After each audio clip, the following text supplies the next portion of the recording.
Danielle Baird, and I'm here with my colleague Heather Doyle Fraser, and we are the co-creators of the Writers Workshop. And today, in this part of our webinar series, we are going to be talking about the importance of community. And a big piece of this program that we've created is community. It's a gathering of 6 to 8 writers who are all working together on their book. And, we've gotten a lot of questions about like, well, why would I want to do this in a group setting versus just working with you one-on-one? And so today we're going to talk a little bit about all those different benefits that you get by being part of a community of other writers. So hi, Heather. Hi, I'm excited to talk about this today. I think that when people think about writing a book, they only think about, obviously, the act of writing by themselves in a room, just, me and the computer, or me and whatever is your, best way to get that information out. And so it might seem counterintuitive to think about having a community. But while that first part of the process is about you getting your ideas on the paper, it's more than that. So it can be really isolating when you're by yourself and you're sort of in this vacuum, and you're writing. And some days are harder than others. Some days are easier than others. Some days you feel super creative. Other days you don't feel like it at all. And so there's a number of things that the community of writers you surround yourself with can help you with. And one of them would be support, just having that support. That's kind of the most obvious, first thing. I have other people around me who understand what I'm going through, who are experiencing the same ups and downs, and having that ebb and flow with their creativity and with their writing, and knowing that you are not alone is super helpful. I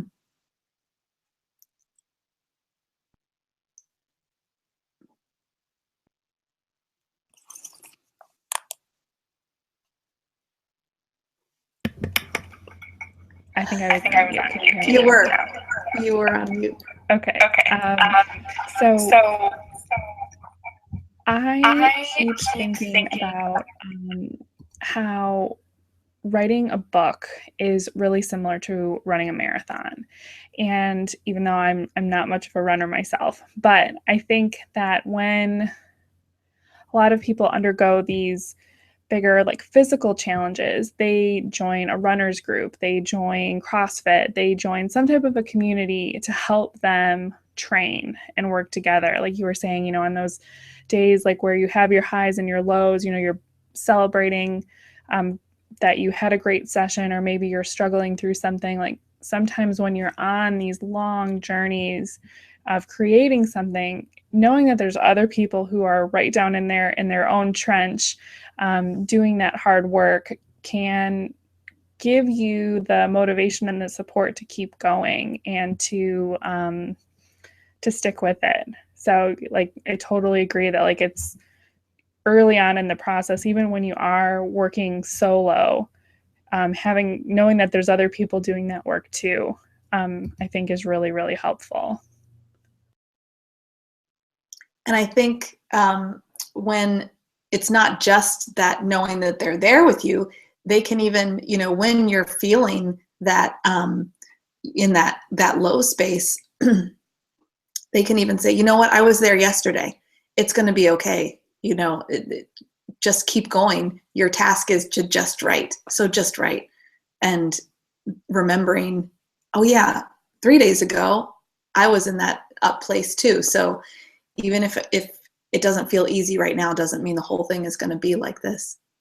And I think, and it's not just the accountability, it kind of gives you a window too into other people's process. So, if Julie is in your writers group and you're having trouble today, and then Julie says, you know what, I was having a really difficult time the other day, and I went out for a walk, and it made all the difference.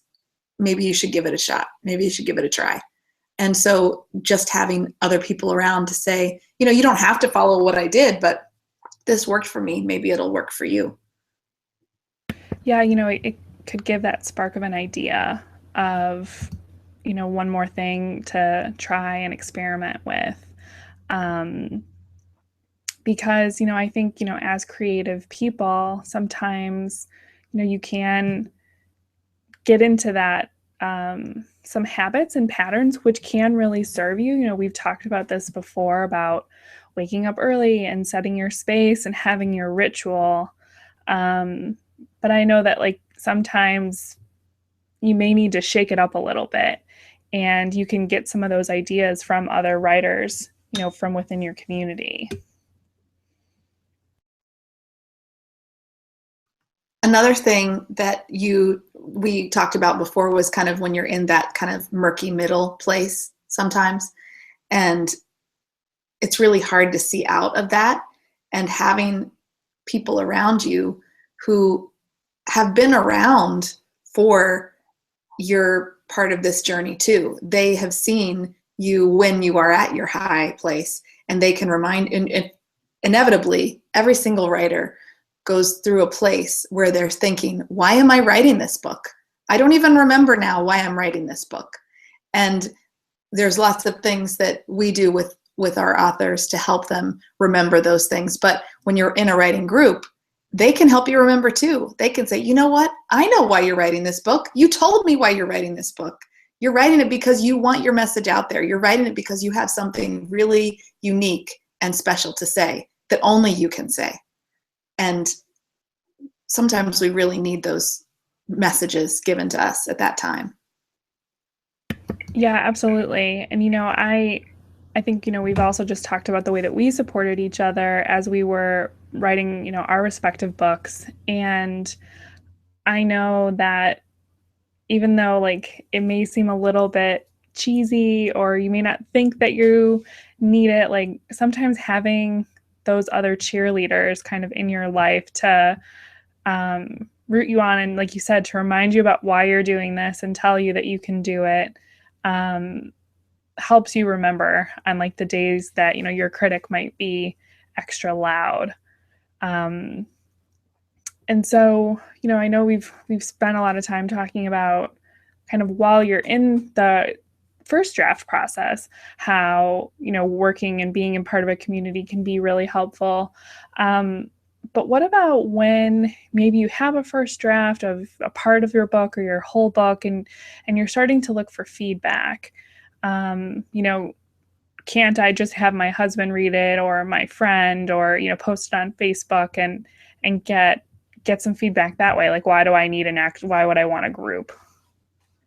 Well, you're hitting on something really important, and it's not just those, when you talked about having the cheerleader people there to help you, it's not just that they're cheerleaders, it's that they're writers who are cheering you on. So they know exactly where you are. They have those very same issues going on. They're doing the same things. So their cheering is a little louder for you when you're a writer, because well, they get it. They're not just like you said, my husband or whatever. That goes the same for when you're looking for feedback. You don't want to just pick anybody up off the street and say like, hey, I want you to read my book, tell me what you think, and then take their feedback and do what they say. That's just not going to work, because your book isn't written for every single person out there. So having a discerning reader, and writers are oftentimes the most discerning readers because they do a lot of not only writing, but also reading. And having that discerning reader to help you, and knowing that they know where your tender heart might be at that moment too. It's different than when someone who hasn't been through the process just says, I would chuck the whole thing. This is crap. That's most likely not going to happen from another writer, especially one that we're bringing together in our group. But specific and intentional about the people that you're wanting feedback from, because that makes a big difference. Like you said, posting something on Facebook you know, a lot of people have 500 friends or however many friends, and not every single one of those people are going to be a good fit to give you feedback on your book. Yeah, I think you touched on something really important. Like when you're asking for feedback or you're having someone, read the book or read your piece, you touched on the importance of who this piece of writing is for. And I think that, just kind of your average reader may not understand how to filter your writing and think about it for someone who may not be them. So, and I think that, like you said, writers are a little bit more nuanced in understanding some of those distinctions. But, if you give it to your mom, but she's not your ideal reader, like she probably will read it anyway because she's your mom. But, she may not understand that, well, this book is really written for, say, design professionals who have a certain level of shared understanding, and you may not need to explain everything to the nth degree, and she might not get that because she doesn't have that baseline vocabulary. And so if she's like, well, I don't get it, that can feel crushing, but it doesn't mean that your book is bad or what you've written is confusing or off base. Like it might not be for her.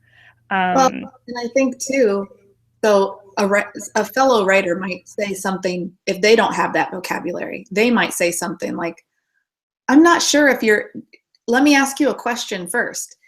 Is your audience, the person that is your ideal reader, your demographic, will they have the background knowledge to understand, these concepts?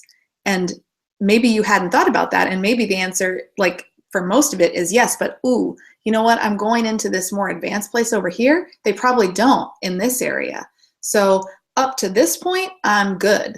But then when I verge over here, I forgot that my reader, she has everything up to like chapter 7. But then beyond that, this is new territory that it's kind of, cutting edge stuff that I want to deliver. So I do need to spend a little more time here. But, someone like an editor or another writer or, who is familiar with that idea, because that's what they're doing too.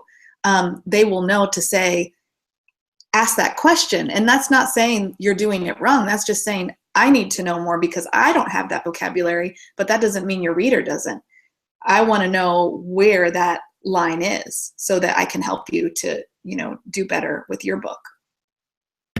Yeah, and I think again that's another like little nuance that I want to call out, and and this has been my experience in working with you too, that like I think a great editor, and when you're getting great feedback, a lot of times it's in the form of questions. They're not coming in and telling you exactly what you need to do and line editing to the nth degree on some of these early drafts. It's just kind of like shining a light on different things and asking questions, and then handing it back to you to trust that you as the author of this book are going to know the answers to those questions. And I've seen that in all different kinds of critiques. My background is coming from art, but I always think like the most effective critiques are like, well, what were you trying to say here? What were you trying to, like, what was your goal with this piece? Or, this feels a little bit confusing to me. Can you tell me a little bit more? Versus being like, well, I would write it this way, or I would make it blue. And I think with that, that would be that person's work, not your work. So, it doesn't matter what they would do, but asking those questions, what were you trying to do? What were you trying to say? I'm a little unclear here.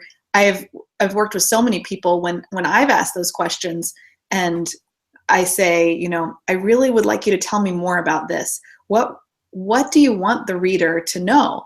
And then they say something so eloquent and just so perfectly spot on. And I can't tell you how many times that I've said, that's what you should write right now. Like, stop, but write that right now. That's it. That's what it is. But it took just that little push of that little question.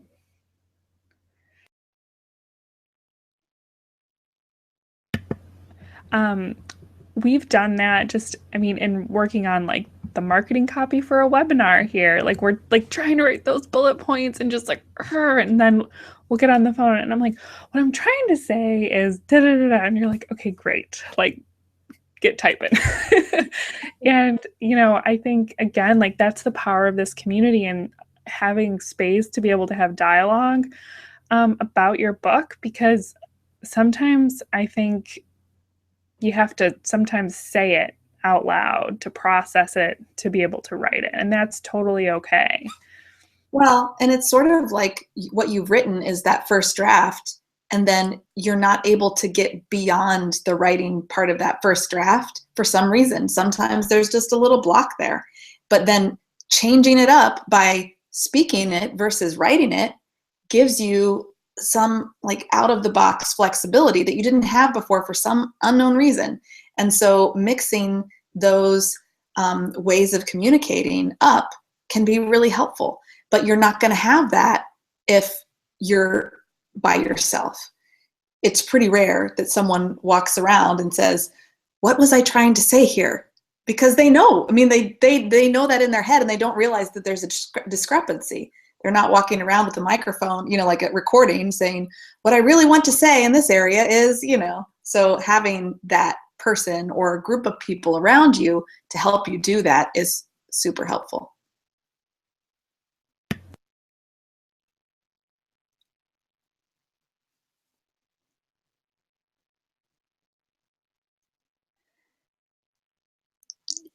You're muted again, Danielle. Well, what I said wasn't very funny anyway, so it was a silly joke. So like, yeah, I think it's just that idea of, you know, mixing it up. And we've talked about it, I think, in an earlier webinar, like, you know, if you're having writer's block, like to shift things up and, you know, I think this is a great place, like you said, you know, in terms of editing, when you've gotten something down and you need to shake things up a little bit, like just to switch up your medium and to try and talk it out with someone, you know, I think like we had talked about, you know, preferably another writer or someone who kind of has that discerning ear. And you know, maybe you can help kind of set the tone when you're asking for feedback. And so by that, I mean, like, if for whatever reason you're not able to find another writer to work with, or you're not able to be part of our group, or, you know, to do something like that, I think I've found that sometimes by being really clear and specific in asking for the feedback and what type of feedback you're looking for, you can sort of train the ear of the person that you're partnering with. So yeah, like, so maybe you, and sometimes I think you can just need that sounding board. So it's like, I just need you to listen. Like, you don't even need to say anything, but just talking it out. Or like, you know, we said like maybe they're only allowed to ask questions. They're not allowed to tell you anything. That probably would be my first idea on how to maybe train a listener if you really can't find someone. And that is going to be hard for people because people, if they think you have a problem, they want to help you fix it. And the way that they know how to fix it is not by asking you a question usually, but by actually telling you how to fix it. But they don't have your voice. They don't know where your story, even if it's nonfiction, your book, but I mean like the story of your book is going. That's true. And I know the other place that sometimes I've come up against, you know, with people who aren't experienced in giving critique is it could just be, oh, I like it. Well, why? Oh, I don't know. It's great. Or on the other end, like, it was okay. Or I didn't like it. It can take some practice And again, like in going to art school, we had like entire semesters where this is what I had to do every day. And we had a professor who really pushed us to be able to articulate the specifics about what's working, what's not working, and why I feel that way. And delivering that feedback in a way that is kind and helpful. Because me just being like, so Heather, I love your book. Like, it might kind of feel good, but other than that, like, that's not helpful. Right. And I think, because people aren't used to doing that, if you start like if you're kind of trying to help the conversation move, you can say, well, what did you think of this part? How did you feel when you were reading this section over here? That, especially if there's an area where you're feeling as the writer a little bit like, it's almost there, but I'm not feeling it totally.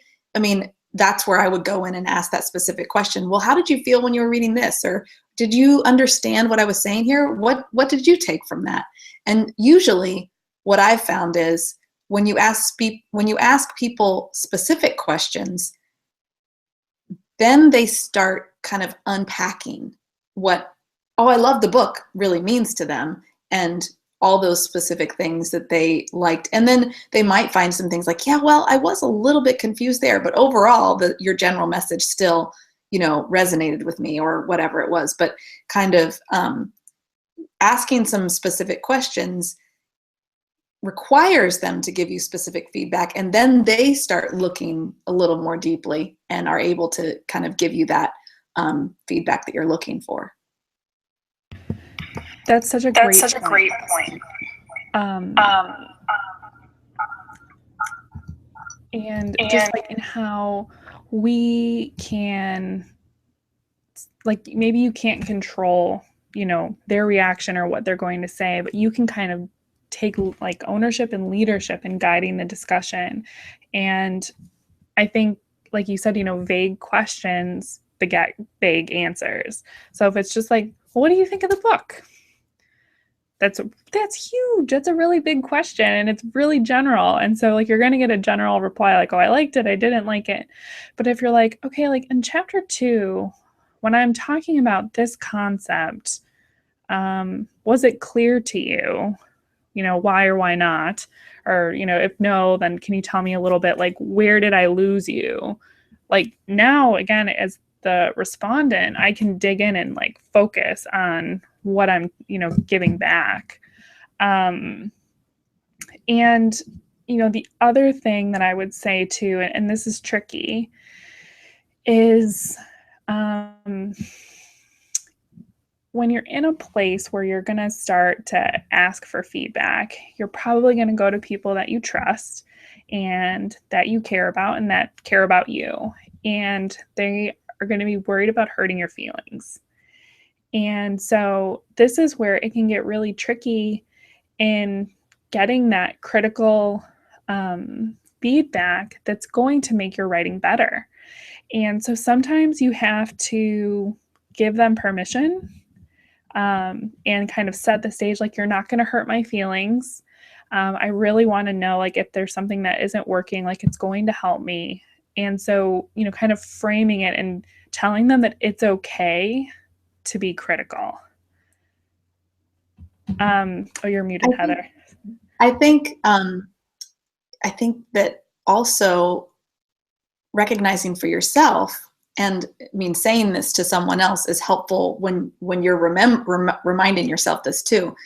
This is my book, but it's not me. There's a lot of me in this book, but when you say this part isn't working for me, you're not saying you're not working for me. You're just saying, I don't understand this part right here. It's not something that you need to get defensive about. It's not an attack on you personally. You're specifically asking about the writing, and there might be parts of the writing that need to be reworked, and that's why you're asking them. So remembering my writing, although it is an extension of me and there's a lot of me in it, it is not me. And when someone gives me feedback on my writing, they're not talking about me. They're talking about my writing. And that's hard sometimes to remember too. I also think, when we think of the word critical, like critical feedback, I think that conjures up in people's minds that it's going to be bad. It's not necessarily bad. It's wanting to receive feedback that's going to make your book better. And so it doesn't mean that they're going to say bad things about your book. It just means they're going to give you details to help you craft and develop the best book that you can create. So that's a difference. That's such a great point. And like critical feedback, like you said, it's detailed, it's specific, and it could be highlighting a strength, but it's Yes. getting specific and being like, the way that you told this anecdote, like, brought me to tears or made me laugh so hard I spit out my coffee. And that's critical feedback. And so now like, okay, like, I didn't know that part was so good. Maybe I can do more of that over here. And so, yeah, that's such a great catch, Heather. Well, and I think that sometimes, especially if you're working with someone who isn't that experienced in giving this type of feedback, you might even want to not use the word critical because they might not kind of be familiar with that. You may want to say, I really am looking for some helpful feedback. I'm really looking for something to, some feedback that will help me make my book better. So you're kind of, with the words you're using, you're training them to look for, yes, not only the parts where I need some additional help, like because it's not working, but also the parts that are really working. I want to know those too. So like you said, I can add more in there if there's not enough. If you only have one story in there, but you actually are a phenomenal storyteller, then you need to have more. You can't just have that one. And so knowing, oh my gosh, that story was just, it just moved me so much. Can you have more of that in here? Yeah, I think that is such a great tip. And I totally I think slipped into some jargon with saying critical feedback, like without realizing it. And you're right, like it's kind of a shared language for us because of the work that we do. But yeah, to someone who doesn't give feedback on a daily basis, I think it would be so easy just to be like, okay, well, here's a list of the 25 things I don't like about your book. Right. And, even as someone who has been, doing client work for decades and getting this kind of feedback on my work, like I've gotten a lot better about being able to breathe and hear the feedback and not take it so personally. But it's still an ongoing practice. And so, For everybody, I think. Yeah. I mean, because it's not what you're used to. yeah. And so, like, I just also want to just remind you to be gentle with yourself when you're getting that feedback. And so, and to try to resist the urge to get defensive. Yeah. So it's just like, all right. Because, and this is really hard, but just to take that, if someone's like, oh, I don't like this, and your head's like, what? Just to take that deep breath and try to listen.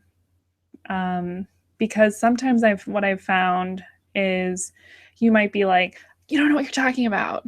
Like, that's wrong.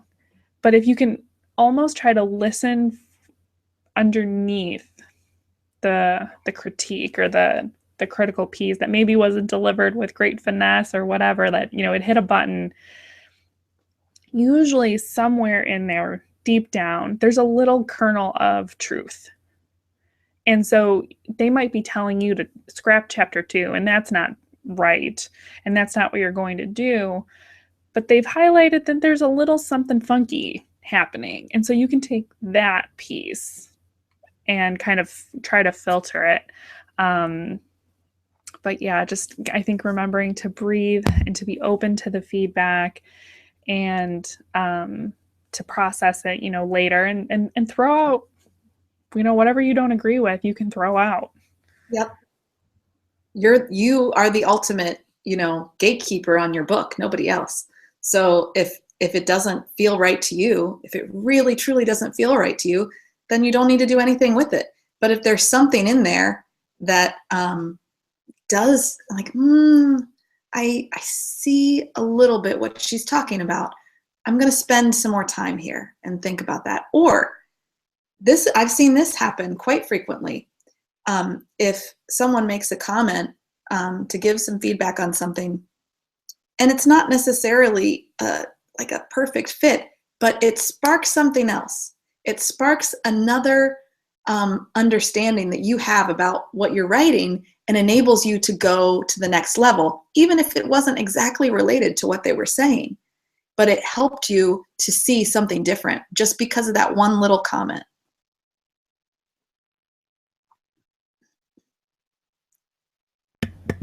It's so true. Like, they may have just sort of shined that light into a corner that you're like, oh, that, now I can go over here. And so getting that feedback can kind of help you in ways that you may not even realize. And I think that right there is, so now we're making a little bit of a jump to, we've been talking mostly about like individual, like, you're helping me, you're giving me feedback, this helps my writing, that kind of thing. But when you are in a writer's workshop where you are giving feedback to multiple people and you are receiving feedback from multiple people, let's say, your work is on the table today, Danielle, and you have 4 people who are giving you feedback in this like group setting. I'm listening. I of course know what my feedback is to you, but then I'm also watching, hearing, absorbing what the other people are saying to you. And I've seen this happen so many times for myself and others, that even though my work isn't on the table, me witnessing other people give you feedback helps my work, because then I'm thinking in a different way about certain aspects of my book. Okay, I really want to make sure that when if I'm doing some dialogue, or if I'm doing a story, or if I'm doing this, I don't want it to be predictable. I don't want it to feel stilted. I want to make sure that I am giving the reader something unexpected. Even if you're doing something, even if you're creating a nonfiction book, which is mostly what I deal with, there's still that level of wanting to not be predictable in your writing, because if you're predictable, why read the book? You're not going to you're not going to be sharing anything new. So really, when you hear other people giving feedback to someone else on their writing, you might not understand at first how that would help your writing, but it absolutely does. Yeah, 100%. Yeah, 100%. Like, I think, we talked before, just about like how, oh, I might get feedback on A, but then it made me think about B, C, D, and E, and I've kind of gone off in this direction. And so, there's even those popcorn corollaries that might come up for you as you're, listening to another writer give critique, or you're giving them critique. Again, you might notice strengths, or, areas for improvement that you're like, oh, that totally applies to my book too. Or, man, I never thought about using, like we talk about having like different features or kind of like sidebar elements coming in as a thread through my book. So we might be talking with Karen about that on her book, and you're sitting there going, I really love that. Like, how could I maybe incorporate something like that into my book? And it's not going to be exactly like Karen's, but it sparked this idea of a possibility that, you may not have been exposed to if you were kind of in your little writing cave by yourself, or even working one-on-one with a coach, because you're not seeing all of these other different options that are out there. Yeah, and I think that, I mean, obviously, when you work with an editor or a coach, they're going to bring their experience from multiple books, but it's not quite the same. I mean, that's wonderful.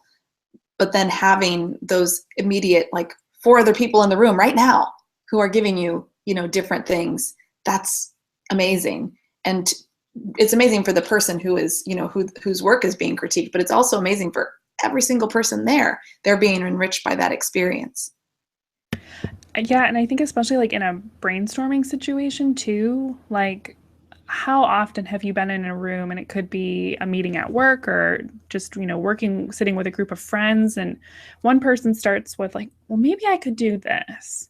And then this person's like, or maybe we could go over here or this, and it just starts to like snowball and layer, and the discussion becomes so rich by having these multiple voices and multiple points of view that like sometimes you can take this little kernel of an idea and make it so big and so exciting so fast, compared to if you were just brainstorming, by yourself or even with just one other person. Mm-hmm. Yep.